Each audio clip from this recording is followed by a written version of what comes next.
kesetaraan itu bukan artinya juga semuanya sama.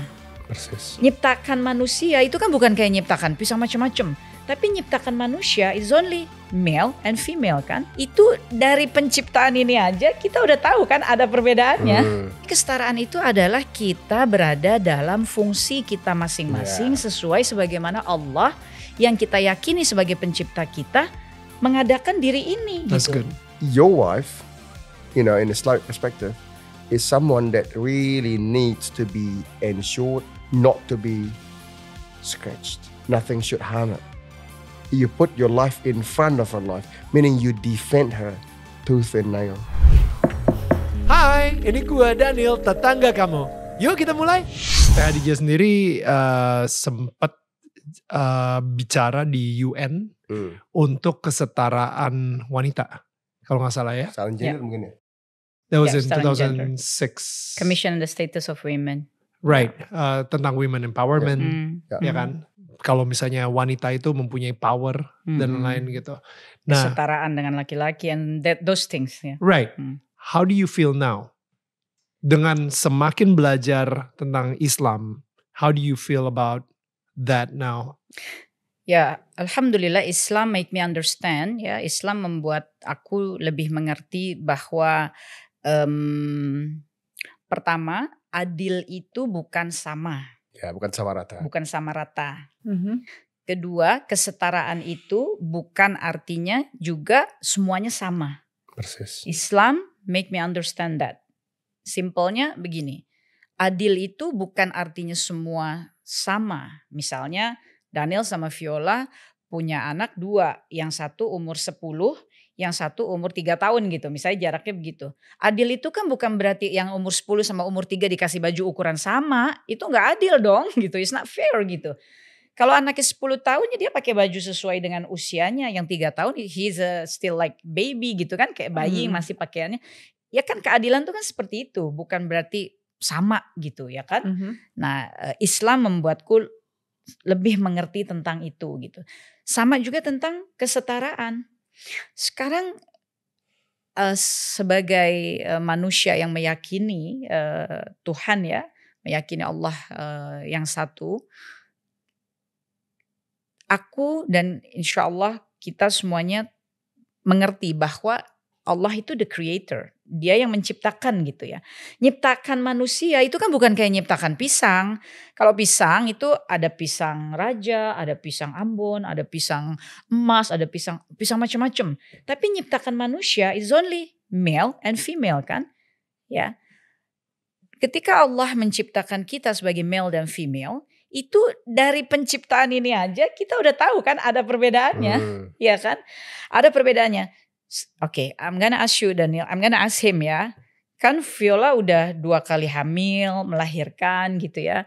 So in her life she's been carry like 3, 4, 5 kilos in her body. For months. A little bit more than that. 12 or 15 kilos maybe. Yeah. 25 would Yeah. get closer. Yeah, it's something like that. Sekarang my question, pertanyaan Teteh sama Daniel. Kalau Viola, let's say 6 bulan deh ya. 6 bulan terakhir sebelum melahirkan itu udah 25 kilo gitu ya. Udah 30, udah lebihnya gitu ya. Sekarang I'm just ask you, mau minta sama Daniel 6 bulan aja. You carry like 30 kilos more on your body dan stay on your stomach gitu ya. Tidurnya gak boleh berubah, nyetir motor bawa itu, nyetir mobil naik tangga kemanapun bawa itu. As a man, do you think you can? Pernah kan kita lihat ya di Yeah, Instagram. I was thinking of that yang as well. pakai watermelon.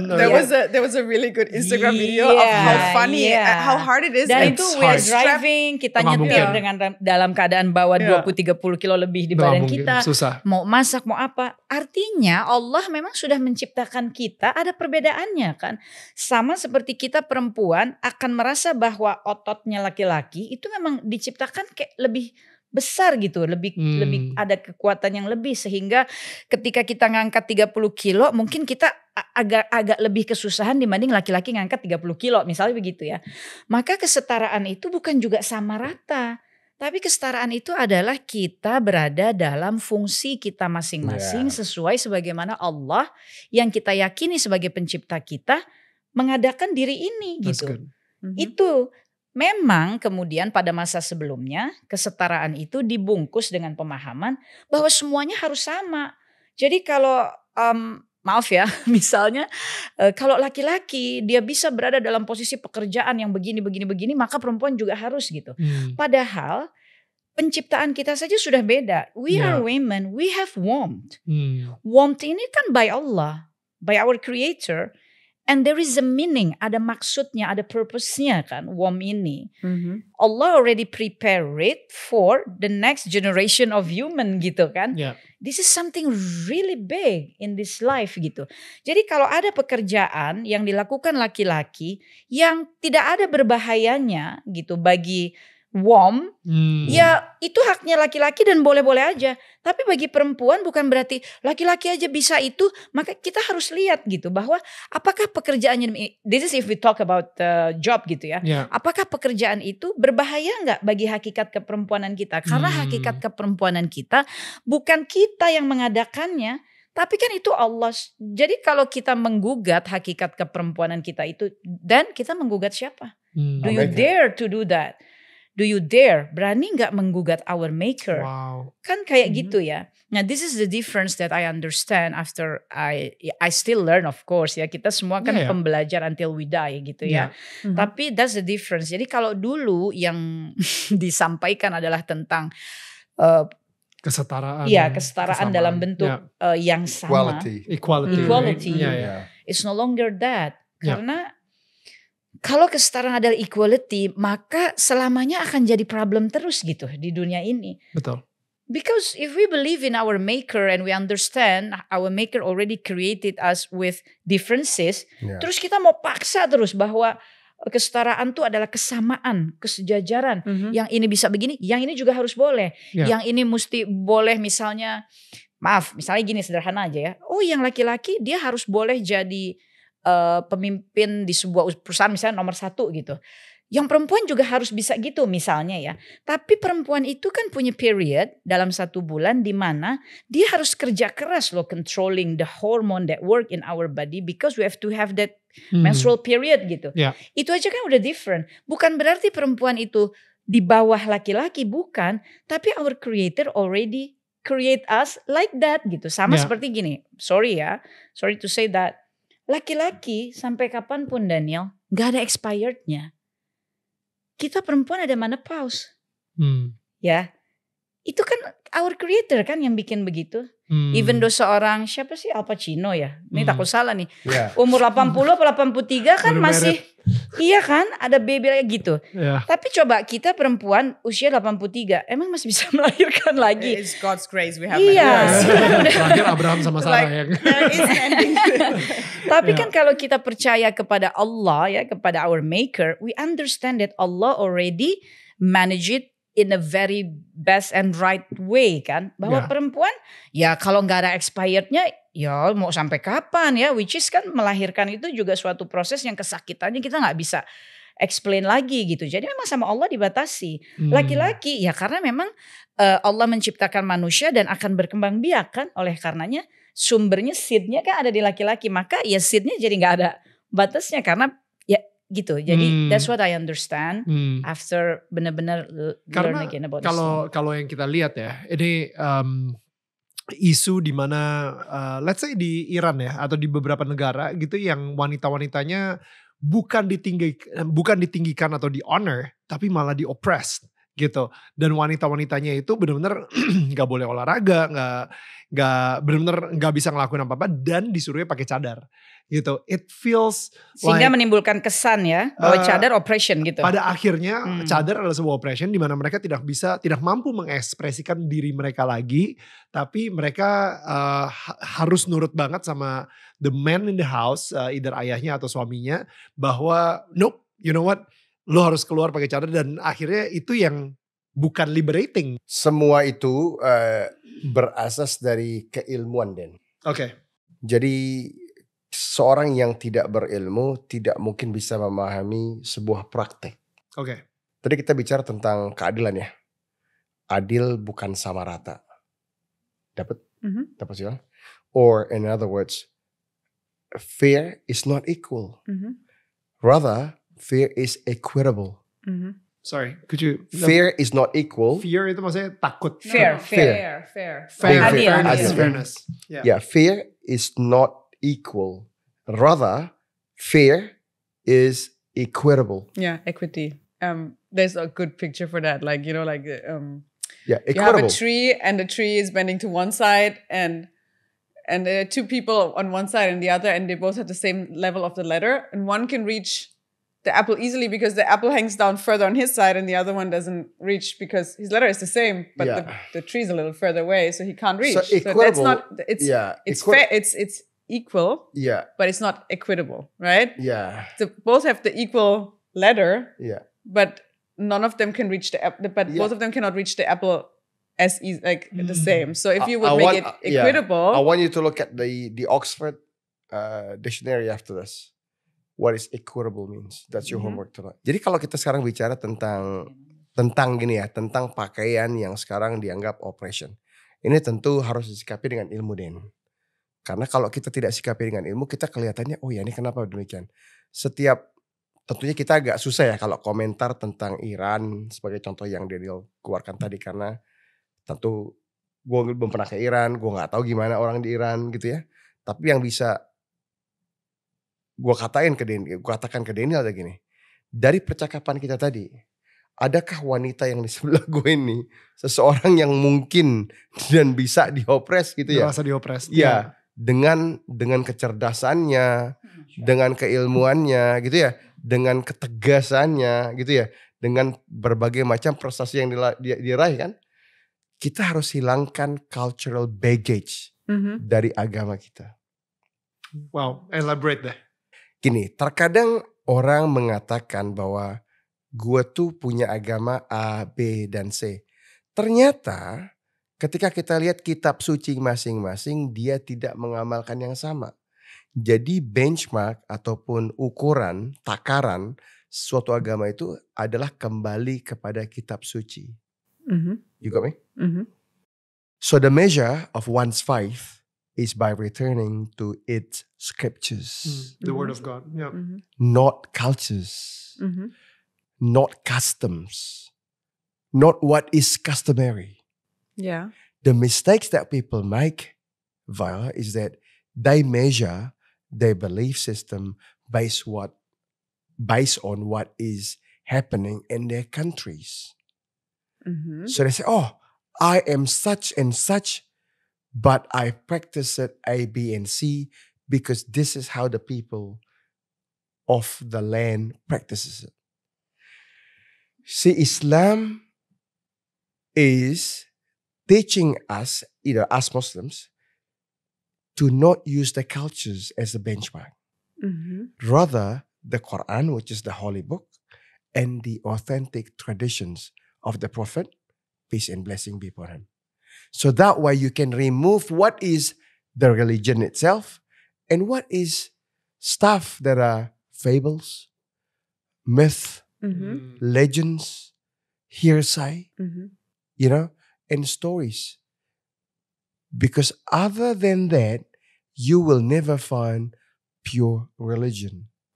Because if you mix religion with cultures, customs, hearsays, what my father does, what your father does, and all this other, tales, folks songs, folk stories, we will get into danger because you don't know anymore at some point where this practice is coming from, which one is from the religion itself, and which one is customary. Ya, dengan kata lain sih singkatnya dari jawaban Syekh Reza atas pertanyaan Daniel, sebetulnya ketika Daniel menanyakan dengan contoh ya suatu negara, suatu wilayah di mana perempuannya misalkan bernikop atau tertutup, tapi kemudian mereka dilarang ini, dilarang itu oleh ayahnya, oleh suaminya, sehingga yang muncul kesan atau berita atau informasi bahwa perempuan yang demikian itu dalam Islam ditindas, dijajah gitu ya. Yang Syekh Reza coba sampaikan adalah bahwa hal itu bisa menjadi terjadi, kemungkinan terbesarnya adalah culture baggage ini gitu. Jadi So bukan the pure implementation of what the religion teach us. So good. Bukan lagi implementasi sesungguhnya yang paling mendasar dan orisinil dari bagaimana agama ini mengajarkan kita. Tapi cultural baggage. Jadi ada hal-hal yang sifatnya kultur, kebiasaan, timbul dari ikatan masyarakat, So good. timbul dari kebiasaan community apa yang berdampak dan kemudian menjadi quote and quote ditunggangi oleh pembenaran secara So good. agama gitu. Betul. Padahal harusnya yang Syekh Reza coba sampaikan, mari kita semuanya ketika mengatakan agama kita ini, agama kita ini, agama kita ini, ya kita really learn dan kembali ke scriptures kita, ke kitab suci kita gitu. That's good. Dan mengamalkannya seperti bagaimana kitab suci menuntun kita gitu. Bukan lagi Yeah. bukan lagi melakukan pembenaran atau keleluasaan dengan mentumpang tindihkannya kepada kebiasaan, kultur, umumnya orang begitu gitu. Jangan lagi seperti itu, karena yang akan muncul barangkali jadinya contoh seperti yang Daniel sebutkan tadi gitu ya, in some part of the world, in a country yang perempuan muslimahnya begini begitu, jadi ya kan, jadi oh nggak boleh nyetir, oh nggak boleh ke sana. Karena dalam Islam begini, kita perempuan muslimah mau olahraga boleh gitu, tapi seperti yang Teteh pelajari dalam Islam, bolehnya kata Tuhanku gimana gitu ya. Misalnya boleh olahraga, tapi kalau olahraga itu mengekspos tubuh kita berarti olahraga di ruang tertutup gitu. Kalau kita udah olahraga di ruang tertutup, maaf nih karena kita hidup di era sosial media gitu. Tapi kemudian di selfie-in, di videoin, di posting juga, ya lu salah lagi dong kan gitu, ya kan? Ya gak sih? Jadi maksudnya boleh olahraga, siapa yang bilang perempuan muslimah gak boleh olahraga? But karena kita mengakui bahwa aku seorang muslimah, berarti olahragaku adalah olahraga sebagaimana Tuhanku menentukan kepadaku sebagai muslimah kan gitu. Oh maaf ya, misalnya aku mau berenang misalnya gitu kan ya. When the swimming pool is a public pool and then maaf astagfirullah, dibuka nih bajunya dan nyebur di situ, ya kan yang nggak boleh bukan olahraganya gitu, tapi cara lu olahraga gitu kan, istilahnya kayak gitulah Daniel. Kalau nyetir Something like gimana? Tadi mention nyetir juga No gitu. problem. Ya nggak ada masalah dong, nggak ada masalah. Tapi yang Syekh Reza sampaikan, in some country, in some part of the world yang kita kenali misalnya, oh negara itu basisnya Islam, mayoritasnya Islam, tapi kok punya aturan perempuan nggak boleh nyetir, perempuan nggak boleh keluar, diopres banget dan seterusnya. Itu kemungkinan budayanya. Ya ada budaya. baggage culture. Betul. Gitu, atau ada pengamalan dari suatu pengajaran di dalam Islam yang implementasinya nggak sesuai lagi gitu dengan originalitasnya. That's Kira-kira seperti itu. Yeah, that's Memang dalam Islam perempuan itu dimuliakan, ditinggikan, sehingga ketika mereka akan pergi, ini sebetulnya bukan oppression. Ketika mereka akan keluar rumah, akan bepergian, maka Islam itu sesungguhnya mewajibkan para pria yang diberikan tanggung jawab oleh Islam atas dirinya. Lu jangan diam aja. Iya. Lu yang kudu nganter, lu yang kudu dampingin, lu yang kudu ngelindungin. Jadi memang dalam Islam itu kita memang ditinggikan, dimuliakan gitu. Jadi itu bukan oppression. Jadi Bukan berarti, bukan berarti jadinya gue gak boleh kemana-mana. Tapi ya lu yang lakinya dia misalnya gitu. Iya. Lu yang kakaknya dia, lu yang bapaknya dia. Kayak Daniel lah gitu. Anak perempuannya, ya pasti kan sebagai ayah ya. Oh dia mau pergi, oh dia perginya jauh. Pergi aja lah kamu sendiri, papa gak ada waktu. Kan gak gitu ya kan. Nah sebetulnya itu yang di rules, di regulate gitu. Ya. Oleh Islam. Something like that lah That's good. kira-kira. Protection. Jadi kita nih gini. Sebagai seorang suami, kita ini akan mengambil alih tugas yang tadinya dipegang oleh ayahnya istri kita gitu ya. Siapa sih yang paling sayang sama istri kita sebelum kita hadir? Ayahnya. Betul. Fair ya. Jadi estafet kepemimpinan itu ataupun kasih sayang itu diteruskan oleh para suaminya. Jadi Islam memandangkan demikian, Den. Kalau tadi ayahnya yang menyayanginya dia, yang menjaganya, yang membelanjakan hartanya, ya, yang menjaga kehormatannya, yang mendidiknya, maka sekarang kita yang menggantikan. Ya. Maka kita nggak bisa setengah-setengah dalam menjaga aset terbaik. Jadi ada authentic narration ya dalam ini ya, dalam Islam ini gini. Prophet Muhammad peace and blessing be upon him, he said the best, this world, it's full of wealth, full of adornments, full of assets, right? We look at things, it's wonderful, doesn't it? The best of adornments of this world, the best of wealth for a man in this world is a pious wife. See, that's how Islam sees things. Dunia ini adalah This world, seluruhnya perhiasan. Yeah. Yang the world indah. and all its contents, it's just wealth. You see cars, you see buildings, you see lands, Food and you see everything. But the best wealth to a man, Istri yang cakap. Yeah. his wife Pious. pious wife, yeah? Yeah. Meaning the one Pious. that's God-fearing wife, God-fearing wise, yeah. Yeah. You see that, well, that's Islam. Mhm. Because your wife, in Islamic perspective, is someone that really needs to be ensured not to be scratched. Nothing should harm it. You put your life in front of her life, meaning you defend her tooth and nail. She travels, you try to do your best to make sure she's safe. If it's only one plate of rice, you make sure she eats first. Wow. You understand what I Inshallah. mean? Yeah, That's that's in good. Islam. Yeah. So you don't take that responsibility that you took from her father lightly. Banyak orang merasa istrinya, anaknya milik dia. Tetapi kita juga sadar bahwa kita tidak memiliki. Walaupun hanya diri kita sendiri. Diriku sendiri pun bukan milikku, dan kita tidak punya hak untuk mempertanyakan itu. Itu keimanan Islam. Seseorang tidak perlu dalam keadaan tertentu untuk pulang kepada Tuhannya. Aku pun bisa pulang dalam 1 menit ini. Siapa yang menjanjikan podcast ini akan selesai dan aku masih hidup? Oh Allah, gitu ya. Berikan aku umur panjang dalam ketaatan. Tetapi kalau kira-kira umurku ini hanya diisi dengan kenakalan, keburukan, maka ambillah nyawaku sekarang juga.